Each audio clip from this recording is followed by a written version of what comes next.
عزت داروں کی طرح آپ کی بیٹی آپ کے گھر سے رخصت ہوگی اور وہ پورا خاندان اس کو ریسیو کر رہا ہوگا. وہ محض ایک شوہر کی بیوی نہیں ہوگی بلکہ اس کی ایک ساس ہوگی, اس کی ایک سسر اس کی ایک ساس ہوگی, اس کا ایک سسر ہوگا, اس کے رشتہ دار ہوں گے, دیور ہوں گے, جیٹھ ہوں گے, پوری ایک فیملی میں جائے گی وہ. اس میں عورت کا تحفظ ہے, عورت کو چھوڑنا آسان نہیں ہوگا, طلاق دینا آسان نہیں ہوگا, پورا خاندان انوالو ہوگا کیونکہ وہ صرف آپ کی بیوی نہیں ہے, وہ آپ کے باپ کی بہو بھی ہے, آپ کی ماں کی بہو ہے, وہ آپ کے بھائی کی بھابھی ہے. وہ اس کو آپ چھوڑیں گے تو اس کا مطلب بھائی کو بھابھی کے رشتے سے محروم کر رہے ہیں, باپ کو بہو کے رشتے سے محروم کر رہے ہیں, ماں کو بہو کے رشتے سے محروم کر رہے ہیں.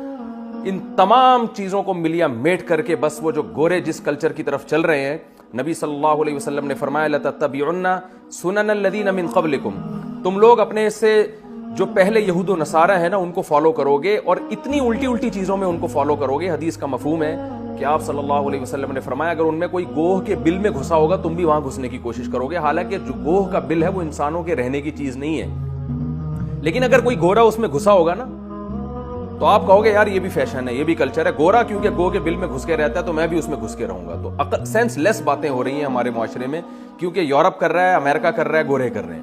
وہ پچھتا رہے ہیں اس معاشرے سے, وہ تنگ آ چکے ہیں, وہ میرج کو پروموٹ کرنا چاہتے ہیں لیکن ان کو پتا ہے کہ معاملہ ہمارے ہاتھ سے نکل چکا ہے.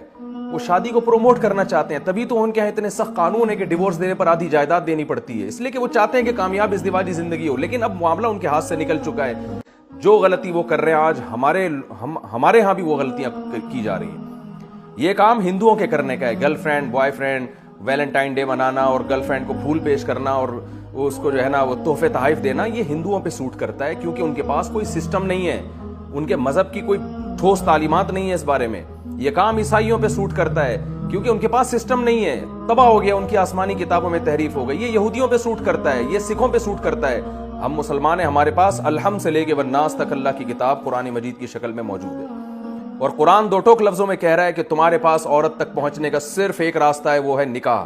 شادی کر کے تم جا سکتے ہو اس کے پاس, اس کے علاوہ فمن ابتغى وراء ذلك فاولئک هم العادون, جو بھی اس کے علاوہ راستہ اختیار کریں گے یہ خدا کی حدود کو توڑنے والے ہیں اور دنیا میں سزا بھی ملے گی بے سکونی کی, فیملی سسٹم تباہ ہوگا.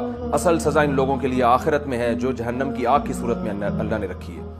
تو آپ کو اسلام نے 4 شادیوں کی اجازت دی ہے, نہ سنو معاشرہ کیا کہتا ہے. آپ حلال طریقے سے 4 بیویاں رکھو, ان کے درمیان عدل کرو, ان کے حقوق ادا کرو, ان سے ہونے والی اولاد کے باپ بن کے دکھاؤ, ان کی کفالت کرو, ان کو گھر دو, رہائش دو, ان کے حقوق ادا کرو. لیکن آپ کو گرل فرینڈ ایک بھی رکھنے کی اجازت نہیں ہے, نہ گرل فرینڈ کو آپ کو تحفے تحائف دینے کی اجازت ہے. یا ناک سے دبا لیا کرو یا کوہنیوں سے دباؤ.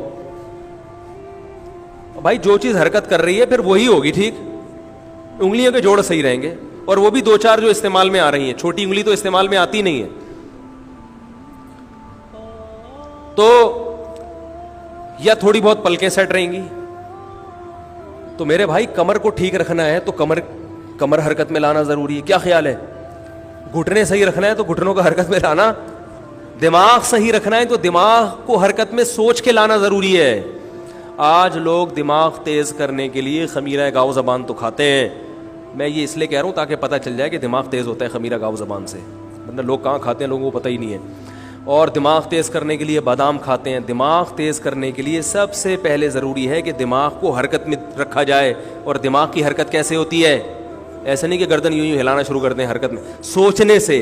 یعنی جس چیز کو جس کام کے لیے پیدا کیا اسے اس کام میں استعمال کیا جائے. جو سوچتے نہیں ہیں نا, دماغی کام نہیں کرتے, دماغ ان کا تبھی جو زیادہ سوتے ہیں نا کند ذہن ہو جاتے ہیں کیونکہ سونے میں دماغ کام نہیں کر رہا ہوتا. یہ جو زیادہ نیند ہے یہ انسان کی صحت کے لیے نہ صرف یہ کہ مفید نہیں ہے بلکہ بیڑا غرق کر دیتی ہے انسان کی صحت. پاگل ہو جاتے ہیں وہ, کچھ سوچنے سمجھنے کی صلاحیت نہیں رہتی. کم سویا کرو, جتنی ضروری اتنی تو لازمی سو, ورنہ وہ ایسا نہ ہو کہ اتنا کم سوئیں کہ جو